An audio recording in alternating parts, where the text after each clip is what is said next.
সঞ্চয় কত করব প্লাস হচ্ছে না। সঞ্চয় শুধু করলে হবে না, সঞ্চয় প্লাস করতে হবে। সঞ্চয় অনেক করেছি, আর করব না। সঞ্চয় কিভাবে করব বুঝতেই পারছি না। সঞ্চয় কোথায় করব সঠিক জায়গা খুঁজেই পাচ্ছি না। সঞ্চয় করা মানে লং টার্ম। সঞ্চয় করতে রাজি আছি, কি যে করি ভেবেই উঠতে পারছি না। আচ্ছা, শর্ট টার্ম গ্যারান্টেড রিটার্ন কোথায় পাবো? সঞ্চয় নিয়ে নানা প্রশ্ন, নানা রকম চিন্তা মনের মধ্যে ঘুরপাক খাচ্ছে, কিন্তু সঞ্চয় করা হচ্ছে না। কিছু সঞ্চয় করেছি তো আবার খুব ভালো রিটার্ন আসছে না। হ্যাঁ, একদম ঠিক। সঞ্চয় প্লাসই হলো একমাত্র গ্যারান্টেড রিটার্নের দাবিদার। সঞ্চয় প্লাস গ্যারান্টেড রিটার্নের সুরক্ষাও দেবে। সঞ্চয় করলে অটোমেটিক গ্যারান্টেড রিটার্ন আসবে। কবে থেকে আসবে? মাত্র 5 বছর পর থেকে আসবে গ্যারান্টেড রিটার্ন। গ্যারান্টেড রিটার্ন আসতেই থাকবে। পাওয়া যাবে 25 বছর ও 30 বছর পর্যন্ত।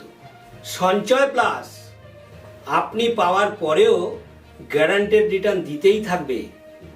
সঞ্চয় প্লাস কাজে আসবে। সঞ্চয় প্লাস কিভাবে কাজে আসবে একটা উদাহরণের মাধ্যমে আপনাদের সামনে প্রস্তুত করছি। ধরে নেওয়া যাক মিস্টার এ 1 লক্ষ টাকা করে প্রতি বছর সঞ্চয় করলো সঞ্চয় প্লাসে। কতদিনের জন্য করলো? 7 বছরের জন্য করলো। 7 বছর। 7 বছর 7 লক্ষ টাকা দেওয়ার পরে যেই 7 বছর কমপ্লিট হয়ে যাবে, সেইখান থেকে মিস্টার এ 50,250 টাকা করে তার পরের 25 বছর পেতেই থাকবে। শুধু পাবে না, কোনো রকম ট্যাক্স কাটা হবে না। 50,250 totally tax free guaranteed return পাওয়া যাবে, বা মিস্টার এ টোটাল ট্যাক্স ফ্রি রিটার্ন পাবে। 1 লক্ষ টাকা করে যখন 7 বছর দেবে, তখনও কিন্তু 7 লক্ষ টাকা মিস্টার এ 80C ট্যাক্স সেকশনে রিবেট পাবে।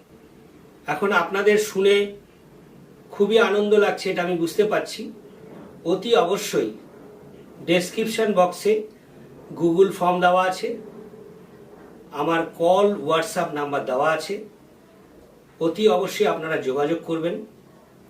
এর বিস্তারিত বিবরণ আমি আপনাদেরকে শেয়ার করব, কোনো অসুবিধা নেই। নমস্কার, ভালো থাকুন, সুখে থাকুন, আনন্দে থাকুন।